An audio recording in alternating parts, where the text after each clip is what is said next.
وعلیکم السلام ورحمۃ اللہ وبرکاتہ۔ اللہ رب العالمین خیر و عافیت میں رکھے۔ سوال یہ تھا کہ عام طور پہ کہا جاتا ہے عربوں کو گالی نہ دو، تو کیا اس سلسلے میں کوئی حدیث ہے؟ اس کا جواب یہ ہے کہ اس سلسلے میں کئی روایات پائی جاتی ہیں، بعض علماء نے حسن قرار دیا ہے، لیکن بہت سے علماء نے ضعیف قرار دیا ہے۔ لیکن وہ لوگ جو عربوں کو گالیاں دیتے ہیں انہیں تو تمیز بھی نہیں کہ صحیح حدیث کیا ہے اور ضعیف کیا۔ تو جو لوگ عربوں کو گالی دیتے ہیں عمومی طور پر وہ بہت بڑی غلطی کرتے ہیں۔ ہمارا منہج یہ ہے کہ غلط کو غلط کہا جائے اور صحیح کو صحیح کہا جائے۔ اب کسی ایک فرد کی وجہ سے پورے عرب کو گالی نہیں دے سکتے۔ جیسا کہ عام طور پر کوئی مسلمان کہیں غلطی کرتا ہے تو اسلام ہی کو اغیار بدنام کرنا شروع کر دیتے ہیں، اسی طرح سے عربوں میں جو لوگ اچھے ہیں وہ اچھے ہیں، جو برے ہیں وہ برے ہیں، لیکن پورے عرب کو گالی دینا یہ انصاف کے بالکل ہی خلاف ہے۔ بلکہ علامہ ابن تیمیہ رحمہ اللہ نے کہا الذی علیہ اہل السنت والجماعہ، اہل سنت والجماعت کا منہج یہ ہے کہ اعتقاد ان جنس العرب افضل من جنس العجم، یہ عقیدہ رکھنا کہ عام عرب عام عجم سے افضل ہیں۔ مزید انہوں نے کہا العرب افضل بنی آدم کما صح ذلك عن النبی صلی اللہ علیہ وسلم، اقتداء الصراط المستقیم میں کہ تمام آدم کی اولاد میں عرب افضل ہیں۔ اور مزید فتاوی میں ذکر کیا ہے لیس فضل العرب ثم قریش ثم بنی ہاشم لمجرد کون نبی صلی اللہ علیہ وسلم منہم، عرب کی فضیلت اس وجہ سے نہیں ہے کہ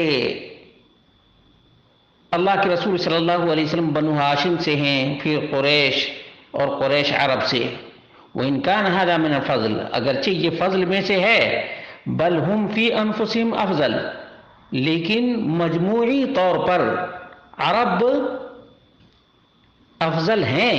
وَبِذَلِكَ يَثْبُتُ لِرَسُولِ اللَّهِ صلی اللہ علیہ وسلم أَنَّهُ أَفْضَلْ نَفْسًا وَنَسَبًا وَإِلَّا لَازِمَ الدَّوْرِ، اور اس طرح سے نبی اکرم صلی اللہ علیہ وسلم کی افضلیت تمام انسانوں پر ثابت ہوگی، نسب کے اعتبار سے بھی اور فضل کے اعتبار سے بھی۔ تو جو لوگ عربوں کو آج گالی دے رہے ہیں حسد کی وجہ سے گالی دے رہے ہیں، اور اس میں سب سے بڑا ہاتھ جو میں دیکھ رہا ہوں وہ مجوسیوں کا ہاتھ ہے، ایرانیوں کا ہاتھ ہے۔ اب ہمارے بہت سے نادان جو لوگ جذباتی ہیں وہ ایرانی مجوسی پروپیگنڈا کو دیکھتے اور سنتے ہیں اور انہی کی راگ الاپنے لگتے ہیں، جبکہ حقیقت کے آئینے میں دیکھنا چاہیے کہ مجوسیوں نے کس طرح سے اسلامی حکومتوں کو کمزور کیا ہے۔ مجوسیوں نے یہودیوں سے مل کر کیسے کیسے چال اور پینترے بدل بدل کر مسلمانوں کی حکومتوں پر پیچھے سے وار کیا ہے اور کفار اغیار سے سانٹھ گانٹھ کر کے مسلمانوں کی حکومتوں کو نیست و نابود کیا ہے۔